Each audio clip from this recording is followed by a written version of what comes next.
It was 2006, back when my entire world fit inside a very bulky, dull desktop in the corner of our living room. I spent most nights on MySpace because it was easier than trying to make friends at school. My parents had split that year. We'd moved across town, and I spent a lot of lunch periods texting on a flip phone just to feel like I had some semblance of a life. Emo boys were the thing of the time. Straightened hair, tight shirts, moody lyrics inside their statuses. Half the girls in my class were obsessed with boys online. I guess I wasn't really any different though. I met him in a MySpace chat room one night. Danny XXRARXX. Yeah. His profile picture was a skinny kid with long black bangs, pale skin, and a lip ring. Bathroom mirror pic. You know the type. Band poster taped crooked behind him. Exactly the kind of guy that everybody at school was daydreaming about. He actually messaged me first. "You seem chill. You from around here?" I remember how fast my fingers moved, how relieved I felt when anybody wanted to actually talk to me. And within the hour, I knew his favorite bands, his favorite soda, the name of the girl who broke his heart. He said he was 15, went to a high school a few miles away. And the wild part was that when a couple of girls at my school claimed they'd seen him around at games or something, or hanging out near parking lots. A real local kid, somebody my age, somebody into me. Pretty soon, I'm logging in just for him, and it became the only part of my day that I actually looked forward to. Every message felt like proof that maybe I was not, in fact, invisible. Maybe I wasn't as alone as I thought I was.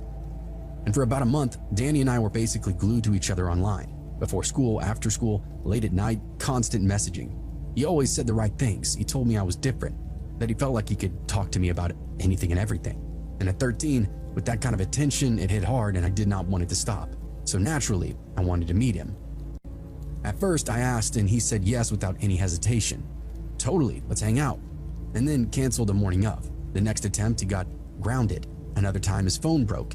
It became this pattern. Agree, cancel, agree, cancel. And every time he apologized, I believed it. I was too invested to consider anything else. By week 5, I was done waiting. I pushed harder, telling him I didn't care if he didn't look exactly like his photos. I just wanted to see him in person. Okay, let's meet behind Dario's Pizza, 5 p.m.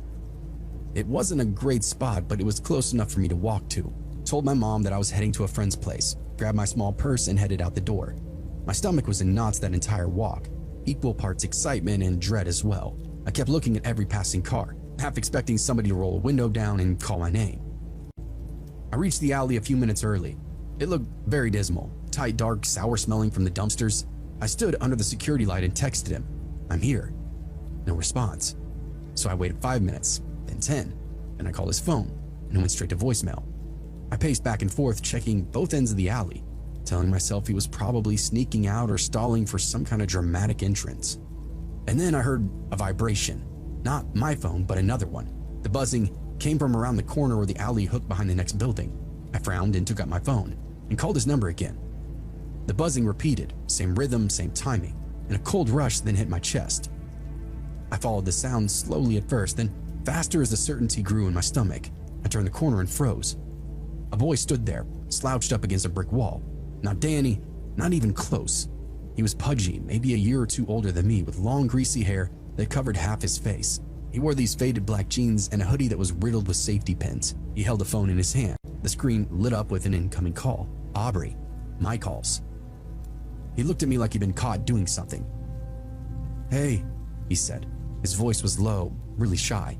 "It's me, Danny." I shook my head. No, you're not him."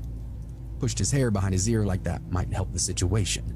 I didn't get ready today, okay? I know I look different." "You're not the same person at all," I said. "That's not you." He took a small step toward me. "It is me, I swear. I used to be thinner." I backed away, straight into somebody standing behind me. I gasped and spun around, but the second boy was already on top of me. Same clothes, same build, same filthy hair, older though, taller. He grabbed my waist and pulled me into him. "Oh," he said, laughing softly. "She's tiny." I tried to pull away, but his grip tightened. The first boy moved in front of me, blocking the view of the alley.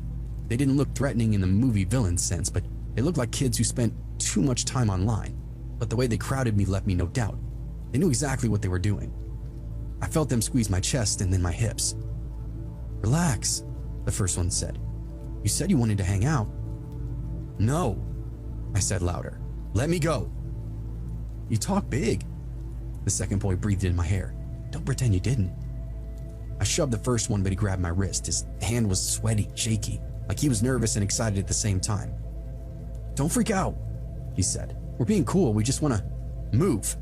I snapped and tried to wriggle free. He didn't. The second boy pressed closer, his hands moving up my sides. Please stop, I said. My voice cracked. That's not fair, the first boy said. You said stuff. You can't just... And that was it. Something in my brain flipped from scared to just done. I jerked my arm backward, ripping it from his hand, and slammed my shoulder into his chest. He stumbled, lost his balance, and the second boy lunged out to grab me, but only snagged my hoodie by the sleeve.